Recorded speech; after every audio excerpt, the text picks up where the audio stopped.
हम लोग आज चैप्टर 8 सीक्वेंस एंड सीरीज का एक्सरसाइज 8.2 का क्वेश्चन नंबर 17 शुरू करने वाले हैं ना। क्वेश्चन नंबर 17 को पहले समझते हैं कि क्वेश्चन में इंफॉर्मेशन क्या क्या दिया हुआ है। इफ द फोर्थ, याद रखिए फोर्थ, 10th और 16th टर्म है और टर्म को हम लोग रिप्रेजेंट करते हैं इस तरह से, ये फोर्थ टर्म, ये 10th टर्म और ये 16th टर्म, इस तरह से हम लोग रिप्रेजेंट करते हैं, है ना। तो और उसका वैल्यू भी दिया हुआ है कि फोर्थ टर्म को हम लोग का वैल्यू x दिया हुआ है, 10th टर्म का वैल्यू y दिया हुआ है और 16th टर्म का वैल्यू z दिया हुआ है रिस्पेक्टिवली, क्रम से दिया हुआ है तीनों का वैल्यू। प्रूफ हमको ये करना है कि जो x y z है ना ये जीपी में है, हमको ये प्रूफ करना है कि जीपी है। अब देखो जीपी होने के लिए हमको मालूम होना ये चीज होना चाहिए कि जीपी में कॉमन रेशियो क्या होता है, सेम होता है। अगर इसको हम रफ में एक थोड़ा देर के लिए अगर मान लेते हैं, देखो ध्यान देना, हम जब रफ में बात बोलने जा रहे हैं कि अगर मान लीजिए जीपी में है, कौन सी में ये एक्स वाई और जेड जीपी में है, तो सीधी सी बात है भाई, अगर हम लोग कॉमन रेशियो निकालते हैं तो कॉमन रेशियो अगर निकालेंगे तो क्या करेंगे, इसमें से डिवाइड करेंगे यानी y बाई एक्स होगा ना। उस बाद फिर अगर हमको इससे निकालेंगे कॉमन रेशियो तो वहां भी सेम मिलेगा, z बाई y मिलेगा। अभी दोनों कॉमन रेशियो है तो सीधी सी बात है भाई, हम इन दोनों से ही कह सकते हैं कि y बाई एक्स बराबर होगा z बटा y, ये नहीं कह सकते हैं। यानी जब मेरे पास ये वाला वैल्यू आ जाएगा तभी हम बोलेंगे कि एक्स वाई जेड क्या है, जीपी। जब हमको ये मिल जाए y बाई एक्स का वैल्यू z बटा y के वैल्यू के बराबर अगर आ जाएगा तब हम लोग बोलेंगे कि x y z क्या है, जीपी में। क्योंकि आप खुद देखो ना, अगर हम लोग इस टर्म से इस टर्म को डिवाइड देंगे तो आर ये मिलेगा, इस टर्म को इस टर्म से डिवाइड देंगे तो आर ये मिलेगा। और हम लोग जानते हैं जीपी का कॉमन रेशियो तो इक्वल होता है, चाहे हम इस दो टर्म इससे निकाले तो दोनों अगर हम जानते हैं कि कॉमन रेशियो सेम होता है, तो अगर कॉमन रेशियो सेम होगा तो रेशियो हमको ये नहीं मिलेगा y बाई एक्स और z बटा y मिलेगा, ये नहीं मिलेगा।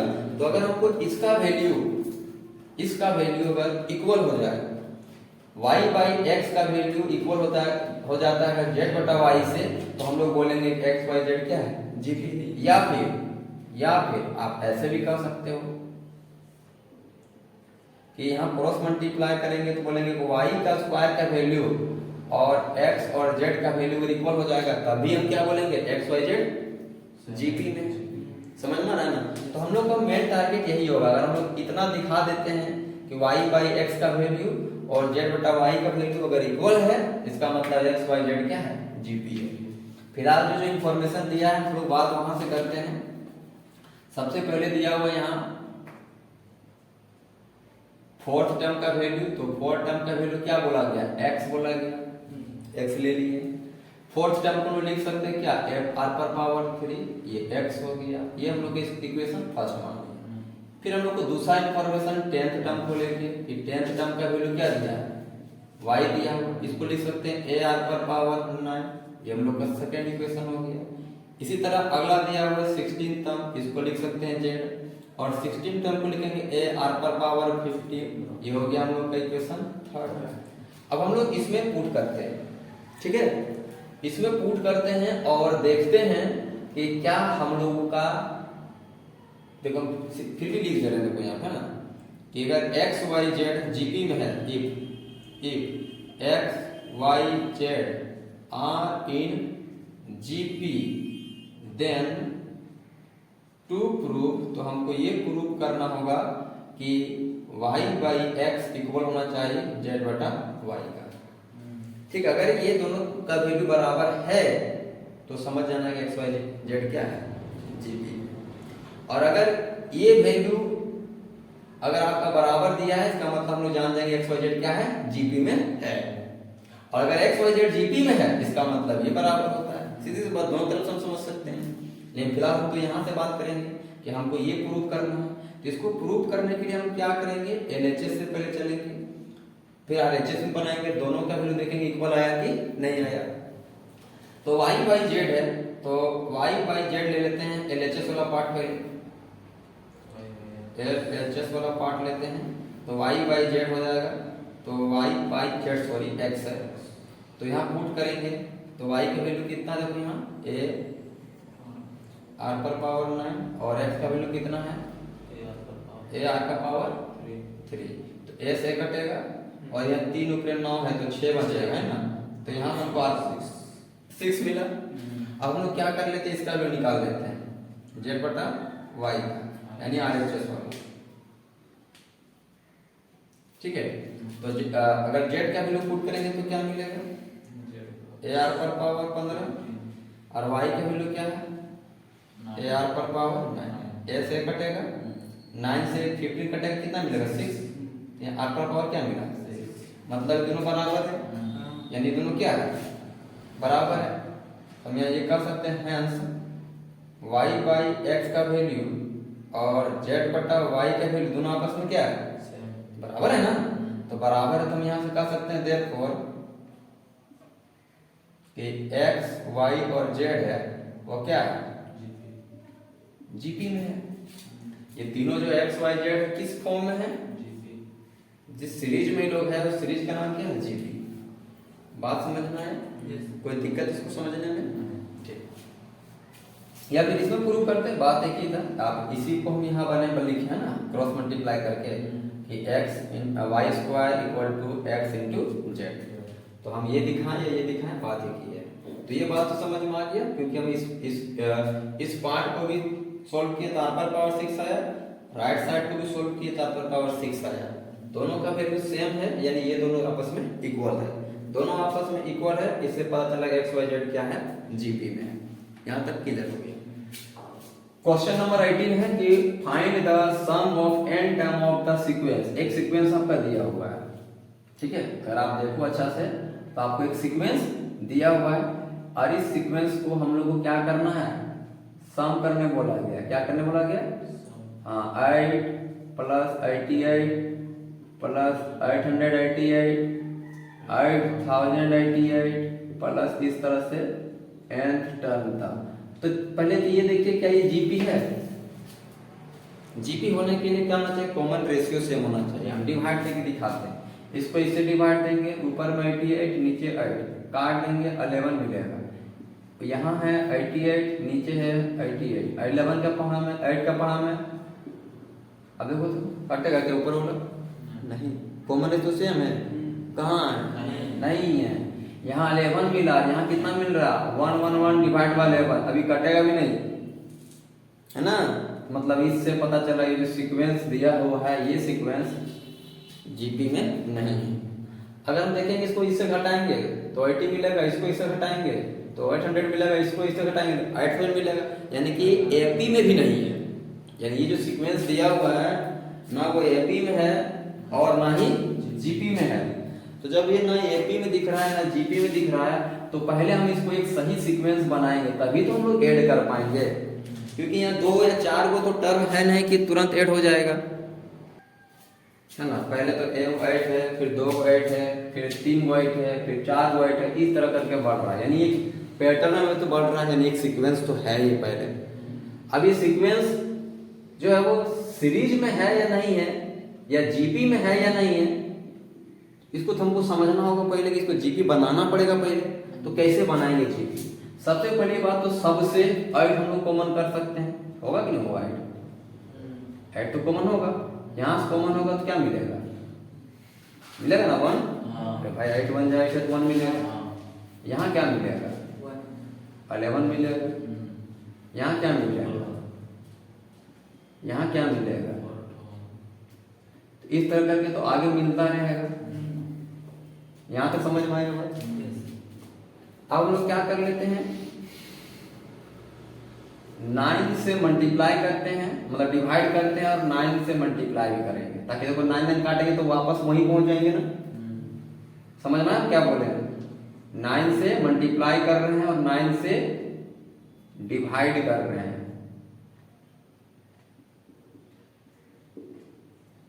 पहले यहां तक समझ में आया। अब लोग ऐसा क्यों कर रहे हैं, क्योंकि ऐसा करने के पीछे हम लोग का है कि हम लोग इसको जीपी बनाए। क्या बनाए, अब 9 वाला जो यहाँ दिख रहा है तो उसको क्या करेंगे अंदर मल्टीप्लाई करेंगे, तो अंदर मल्टीप्लाई करेंगे तो बाहर हो जाएगा 8/9 और अंदर में क्या दिखेगा 9 दिखेगा। 9 1 जा 9, 9 को 11 मल्टीप्लाई करेंगे तो 99, 9 को 111 से मल्टीप्लाई करेंगे तो 999। अगला वाला में समझ में आ रहा है? आपको याद है ना कि n टर्म तक जा रहा है ना, कितना टर्म तक n टर्म तक। यहाँ तक तो कोई दिक्कत नहीं है। अब देखो इसको कैसे बनाएंगे आगे। 8/9 है, इस 10 को लिखेंगे हम, मतलब 9 को लिखेंगे 10 - 1, क्या लिखेंगे लिख सकते हैं ना।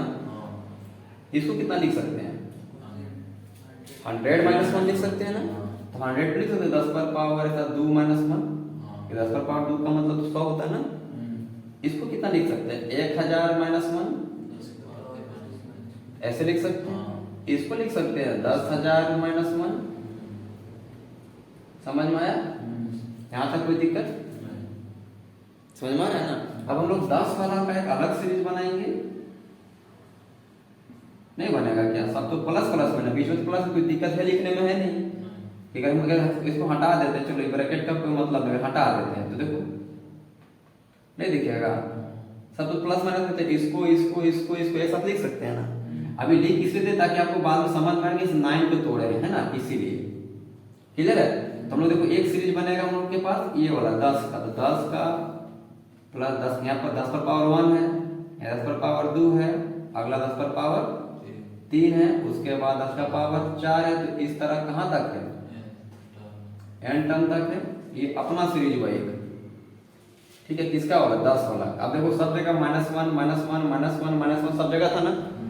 तो सब जगह माइनस था, -1 था, तो हम लोग माइनस कॉमन कर लेंगे तो सब में तो अंदर में +1 बचेगा। और ऐसा कब तक n टर्म तक। यहाँ तक समझ में आया? 10 10 10 10 होना का एक उस सीरीज में आ गया। -1 -1 -1 लास्ट तक में भी तो होगा -1, तो उसको ऐसे लिख दिया। माइनस तो सबके पास माइनस होगा तो माइनस कॉमन कर लिए, तो +1 +1 +1 ऐसे बनेगा n टर्म तक। समझ में आ रहा है? अब देखो अब ये वाला अपने आप में एक जीपी है। डिवाइड देखते जाओ। अगर 100 को 10 से डिवाइड करें तो 10 मिलेगा, 1000 को 100 से डिवाइड करेंगे तो 10 ही मिलेगा, 10,000 को 1000 से डिवाइड करेंगे तो 10 मिलेगा। मतलब अपने आप में ये जीपी है। इसमें जीपी बनने के लिए देखो ये आपका फर्स्ट टर्म आपका क्या है 10 है, आपका r डिवाइड देने से क्या मिलेगा, जैसे 100 में डिवाइड देंगे 10 तो आपको 10 मिल जाएगा ना। यानी a का वैल्यू 10 है, r का वैल्यू भी 10 है, कोई दिक्कत है नहीं। मतलब इसका हम लोग SN का आराम से प्रूव कर लेंगे, इसमें कोई दिक्कत है नहीं। या 1 1 1 जितना बार होगा उतना n हो जाएगा, मतलब उतना 1 हो जाएगा। अगर 1 1 1 10 बार होता तो सीधी बात है जोड़ने से 10 मिलता, 20 बार होता तो 20 जोड़ लिखते हैं, 30 बार होता तो 30 होता आंसर होता ना। अब मान लो n बार, n बार मतलब क्या हुआ आंसर भी n आएगा। मतलब इस पूरा का सम करने से क्या मिलेगा, केवल n मिलेगा। और इसका सम करने से हम लोग जानते हैं इसका सम का फॉर्मूला क्या होता है, याद है? सम का फॉर्मूला होता है ये वाला a पर पावर n, सॉरी a पर पावर नहीं, a इंटू r पर power n -1 divide by r -1। ये फॉर्मूला याद है कि याद नहीं? याद है ना। तो आपको मालूम होना चाहिए कि इसके जगह में इस फॉर्मूला को बैठा रहे हैं तो माइनस देंगे और ये पूरा का वैल्यू क्या होगा n। पहले यहाँ तक समझ में आया? अब यहाँ यही पे देखो हम पुट कर रहे हैं कैसे, a का वैल्यू समझ में आया, r का वैल्यू हो जाएगा ना, 10 का पावर n ही रह जाएगा n के टर्म में। नीचे क्या हो जाएगा 10, सब रिप्लेस कर दिए ना। अब इसको थोड़ा सॉल्व कर लेते हैं। 8/9 ऊपर में तो यही मिलेगा 10 पर power n -1 divide by 9 minus में n। अब ये 8/9 इसको मल्टीप्लाई करते हैं, 8/9 इसको भी मल्टीप्लाई कर देते हैं, तो ये हो जाएगा 8 10 जा 80, 10 पर पावर n -1 डिवाइड बाई 9 9 जा 81, यानी 80/81। मतलब इसको ऐसे लिख सकते हैं हम, इसके नीचे ऐसे है ना 80/81 इंटू 10⁻n-1। और जब इसको इससे मल्टीप्लाई करेंगे तो हो जाता 8/9 इंटू n। अब इसके आगे हम सॉल्व नहीं कर सकते हैं क्योंकि हम लोग को n का वैल्यू फिक्स नहीं ना दिया हुआ है। अगर n का वैल्यू फिक्स दिया हुआ होता तो हम यहाँ पे पुट करके इसको भी सॉल्व कर लेते हैं, यहाँ भी n का वैल्यू पुट करके सॉल्व कर लेते हैं, लेकिन फिलहाल हम लोग के लिए जो इस सीक्वेंस का जो सम होगा वो यही होगा, यही हम लोग का आंसर होगा। ये बहुत ही इंपॉर्टेंट क्वेश्चन है। ऐसे ही क्वेश्चन, एक क्वेश्चन ऐसा फिक्स रहेगा है ना, एग्जाम में एक ऐसा क्वेश्चन फिक्स रहेगा, यहाँ 7 7 7 7 वाला भी रह सकता है सीरीज, यहाँ 6 वाला भी रह सकता है सीरीज, यहाँ 11 वाला भी रह सकता है सीरीज, मतलब किसी का भी सीरीज रहेगा। सबसे पहला काम आपका होगा 9, पहले तो कॉमन करोगे, जितना भी दिया रहेगा कॉमन करोगे, फिर 9 से मल्टीप्लाई 9 से डिवाइड करोगे। अगर 7 का सीरीज रहेगा यही आंसर आएगा, बस यहाँ 7 हो जाएगा, क्योंकि 8 8 था, सब में से कॉमन देखें 8 आए थे, 8 यहाँ पे 8 यहाँ पे 8 यहाँ पे 8 यहाँ पे 7 करेगा आंसर इधर नहीं आएगा, बस यहाँ 7 हो जाएगा और यहाँ पे 7 हो जाएगा, क्योंकि नीचे तो 9 आएगा ही आएगा, क्योंकि आप 9 से मल्टीप्लाई डिवाइड किए हैं। समझ रहे हो ना, पूरा आंसर सेम आता है। यहाँ तक समझ में आ गया। 17 और 18 क्वेश्चन नंबर जो 19 है, तो 19 में 2 को सीरीज दिया हुआ है, ठीक है, ये 2 को सीरीज दिया हुआ है और इस सीरीज का आपको क्या करना है, सम निकालना है। लेकिन सम ऐसे नहीं निकालना है, सम बोला कि पहले इन दोनों सीरीज को कोरस्पॉन्डिंगली यानी एक के साथ एक पहले मल्टीप्लाई कीजिए, इसका पहला टर्म को मल्टीप्लाई कीजिए, फिर दूसरा को दूसरा टर्म से मल्टीप्लाई कीजिए, तीसरा को तीसरा टर्म से मल्टीप्लाई कीजिए, चौथा को चौथा टर्म से मल्टीप्लाई कीजिए और पांचवा को पांचवा टर्म से मल्टीप्लाई कीजिए, तब आपको जोड़ना है। यानी इन दोनों को मिला के एक हम सीरीज बनाने वाले हैं, ऐड करने वाले हैं, क्योंकि मल्टीप्लाई कर ऐड करने बोला है। हम इसको इससे मल्टीप्लाई करेंगे तो 2 × 128 ये एक साथ लिखेंगे, फिर प्लस देंगे, फिर इन दोनों को मल्टीप्लाई करेंगे 4 × 32, उसके बाद फिर प्लस करेंगे, फिर 8 को 8 से मल्टीप्लाई करेंगे, फिर प्लस करेंगे, उसके बाद फिर 16 को 2 से मल्टीप्लाई करेंगे, फिर प्लस करेंगे, और 32 को फिर 2 से मल्टीप्लाई 1/2 से मल्टीप्लाई करेंगे। कितना से 1/2 से। तो इन सबको मल्टीप्लाई करके क्या करना है, ऐड करना है। अब ऐड करते देखते हैं कैसे ऐड होता है। पहले तो मल्टीप्लाई करेंगे 2 से, तो 128 को 2 से गुना करेंगे, कितना हो जाएगा, कितना हो जाएगा 256। इसको 4 से मल्टीप्लाई करेंगे 128, इसको 8 से मल्टीप्लाई करेंगे 64, इसको 2 से मल्टीप्लाई करेंगे 32, ये तो यहाँ पड़ जाएगा 16। तो ये अपने आप में सीक्वेंस दिया ना। अब ये जो सीक्वेंस है या जो है ये पता करते पहले जीपी है कि नहीं है। तो जीपी होने के लिए हम लोग जानते हैं भाई, फर्स्ट टर्म तो चलो दिख दिया 256 है, 8 देख लेते हैं 8 सेम है कि नहीं, कम से कम 2 जगह तो चेक करके तभी पता लगा रहा है कि नहीं है सेम, मतलब ये जीपी है कि नहीं है। तो 128 ऊपर में है, 256 नीचे, काट देंगे 1/2 मिला, यानी यहाँ से 1/2 मिला, और फिर हम एक बार और आर निकाल लेते हैं इसको इससे, यानी 64 ऊपर 128 नीचे, इससे काट देंगे तो ऊपर 1 नीचे 2, यानी यहाँ से पता चल गया कि अपने आप में जो दे रहा है वो क्या है, क्या है, जीपी है। ठीक है, ये अपने आप में क्या है, तो लिख दे रहे it is a जीपी, ये जीपी है।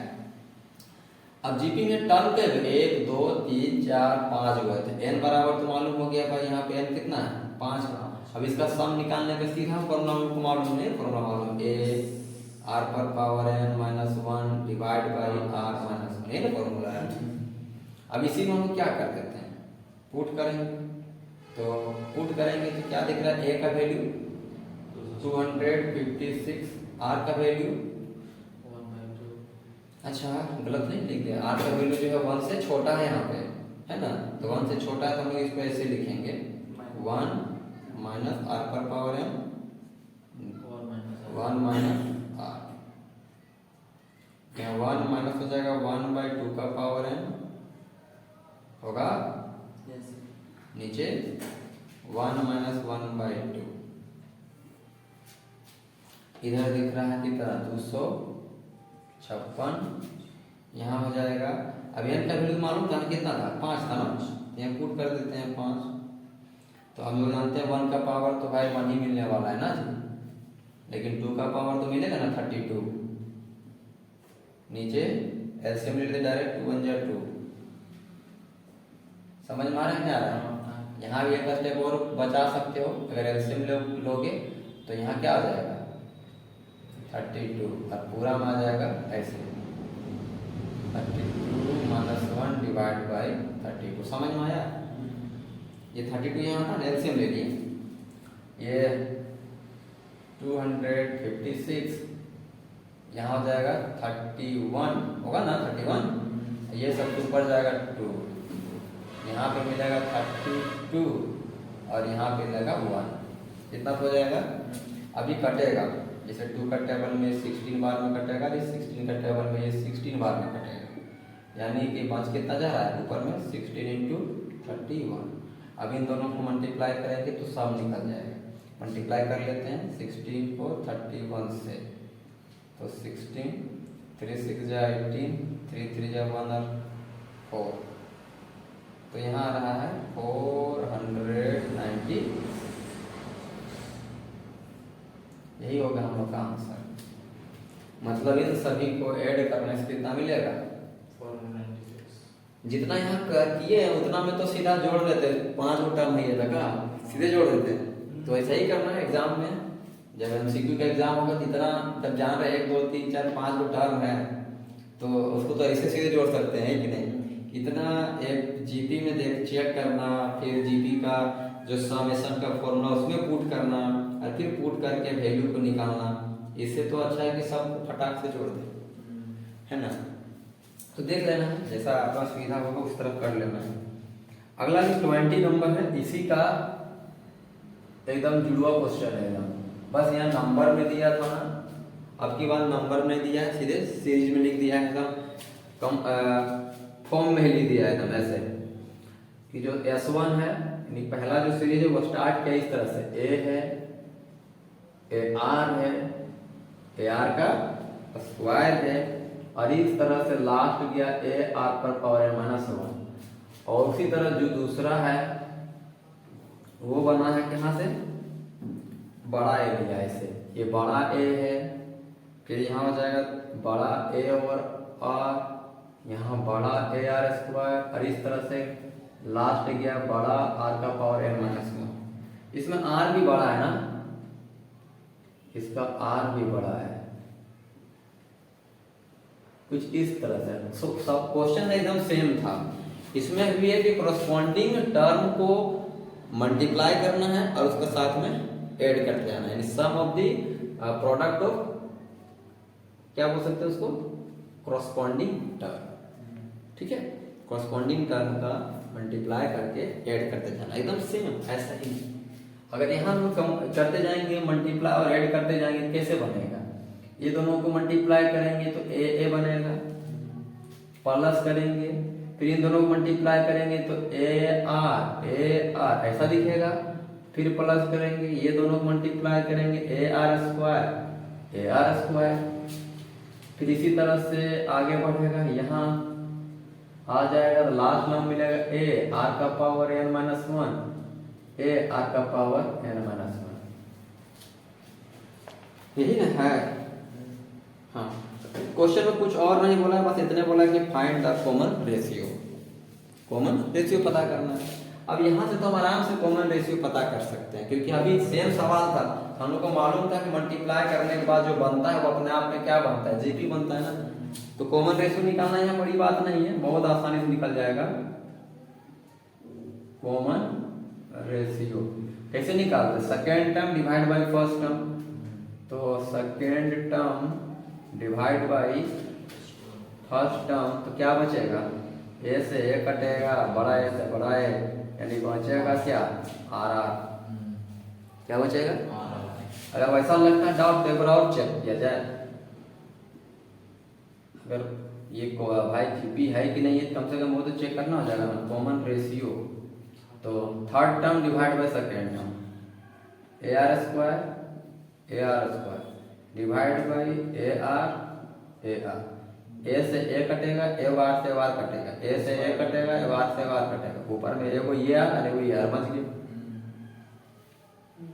मतलब कुल मिला के ये क्या है, कॉमन रेशियो। मतलब ये कॉमन रेशियो तो मिलिए कि क्या हो जाएगा, प्लस ये भी तो जान रहे हैं कि अपने आप में जीबी ही है, क्योंकि अभी हम लोग जस्ट पिछले सवाल में इसी का हम लोग चेक किए हुए थे। ये था 20 क्वेश्चन। अगला है 21 नंबर। 21 में कि find 4 numbers forming a geometric progression in which third term is greater than the first term by 9। जो इन्फॉर्मेशन दिया हम इन्फॉर्मेशन को लिखते हैं। गिवन में दिया है कि तीसरा टर्म है वो पहला टर्म से 9 अधिक है, ऐसे लिखा हुआ है ना। ये जो तीसरा टर्म है वो आपका पहला टर्म से 9 में अधिक है। उसके बाद बोला गया कि जो सेकेंड टर्म है वो आपका फोर्थ टर्म का 18 अधिक है। मतलब ऐसे दूसरा बोला गया कि जो सेकेंड टर्म है फोर्थ टर्म से 18 अधिक है ना। और हम लोग को क्वेश्चन में हम लोग को फाइंड क्या करने बोला, एक जीपी बनाने बोला है, और जीपी का कम से कम 4 गो टर्म निकालने बोला है। कितना टर्म, 4 टर्म। जीपी का 4 टर्म निकालने बोला है। तो सबसे पहले तो हम लोग यहाँ से अगर देखें तो ये A3 को लिख सकते हैं हम लोग क्या, ए आर पर पावर 2 और एक तो भाई ए रहेगा प्लस ये 9 इतना लिख सकते हैं ना। इसको हम लोग मान लेंगे पहला इक्वेशन। और फिर दूसरा इंफॉर्मेशन ये दिया हुआ था कि जो सेकेंड टर्म है वो फोर्थ टर्म से 18 बड़ा है। इसको कैसे रिप्रेजेंट करेंगे, इसको लिख सकते हैं ए आर, इसको लिख सकते हैं ए आर पर पावर 3 प्लस इसको लिख। क्वेश्चन नंबर 21 में हम लोग आए हैं यहाँ तक कि ए जो सेकेंड टर्म है, सेकेंड टर्म का वैल्यू कितना है, तो ए आर का पावर 3 प्लस 18, क्योंकि क्वेश्चन बोला था कि जो सेकेंड टर्म है वो फोर्थ टर्म का 18 ग्रेटर देन है। यहाँ तक समझ में आ रहा है सबको। ठीक है, अब आगे ध्यान देना। हम लोग क्या कर लेते हैं कि यहाँ का वैल्यू कितना दिख रहा है, ए आर पर पावर 3 ना, और यहाँ कितना दिख रहा है, ए आर का स्क्वायर ना। हम लोग ना आर इसमें मल्टीप्लाई करते हैं, किसमें, 1 में। किसमें मल्टीप्लाई करेंगे, मल्टीप्लाइंग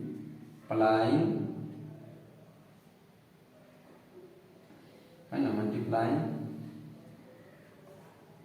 आर इन 1, इक्वेशन 1। हाँ, अगर 8 को मल्टीप्लाई करेंगे तो क्या बन जाएगा, ए बनेगा आर पर पावर 3 बनेगा इक्वल टू ए प्लस 9। लेकिन ध्यान देना आर का मल्टीप्लाई तो जरूर मल्टीप्लाई होगा ना, तो यहाँ हो जाएगा आर इंटू ए प्लस 9। यहाँ तक समझ में आया बात। अब ये बन कितना गया, ए आर पर पावर 3 ना। अब यहाँ पे पुट करेंगे सेकेंड वाला में, नाउ इक्वेशन सेकेंड बिकम, तो ये बन गया इधर साइड में ए आर इक्वल टू ये ए आर का क्यूब का वैल्यू हम लोग मिल चुका कितना, आर ए प्लस 9, फिर प्लस में कितना है 18। यहाँ तक समझ में आया। इससे क्या फायदा होने वाला है ना कि जब ये तो ए आर है, जब इसको इससे मल्टीप्लाई करेंगे ये भी ए आर हो जाएगा, इसको इससे मल्टीप्लाई करेंगे 9 आर हो जाएगा और प्लस में 18 मिलेगा। अब ये ए आर या तो कटवे करेगा पक्का, क्यों कटेगा, तो जैसे पॉजिटिव इधर अगर नेगेटिव में कटेगा ना, इधर कुछ में बता 0 बचा, यानी कि हम लोग के पास आ गया 9r प्लस 18 इक्वल टू 0। अब यहाँ से हम लोग आराम से r निकाल सकते हैं। कैसे निकाल सकते हैं, 2 आएगा। हाँ, तो यहाँ से हम लोग बनाएंगे तो 9r इक्वल टू माइनस 18, यानी r equal to minus 18 divide by 9 से काटने से 2 मिलेगा, तो r इक्वल टू माइनस 2 मिल गया।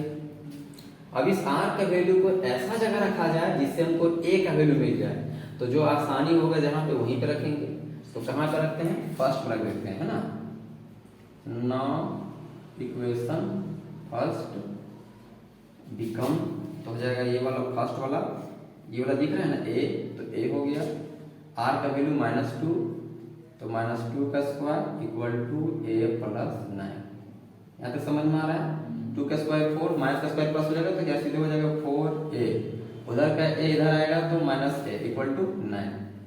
तो यहाँ से निकला 3a इक्वल टू 9, यानी a equal to 9 divide by 3, यानी काटने से मिलेगा a इक्वल टू 3। अब हमको क्या करना है, एक जीपी बनाना है जिसमें 4 टर्म होना चाहिए। कितना टर्म? 4। फर्स्ट टर्म तो मिल गया ना, ये तो फर्स्ट टर्म है। हम लोग स्टार्ट कहाँ से करेंगे? सेकेंड टर्म से। तो सेकेंड टर्म का मतलब a2, और a2 का मतलब क्या होता है? a into are.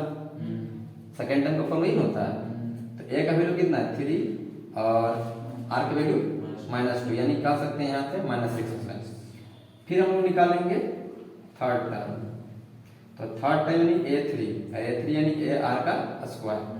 a का वैल्यू है 3, r का वैल्यू है -2 का स्क्वायर, यानी 4 3 जा 12। समझ में आ रहा है? फिर इसी तरह हम लोग निकालेंगे fourth term, term TERM, term है ना, फोर्थ टर्म। अब इसका वैल्यू हो जाएगा a4 equal to a r का पावर 3। a का वैल्यू कितना है? a का वैल्यू 3, r का वैल्यू -2 का पावर 3, तो 3 इंटू माइनस में 8 ही मिलेगा, और 8 3 जा 24। अब मेरे पास 4 टर्म आ गया। ये फर्स्ट टर्म है, ये second term, third term, fourth term. बस एक जीपी बनाएंगे हम लोग, और जीपी में 4 टर्म को लिख देंगे। पहला टर्म कितना है? दूसरा टर्म, तीसरा टर्म, चौथा टर्म -20। समझ में आया? तो ये हम लोग का हो गया 20 तक कंप्लीट। ठीक है।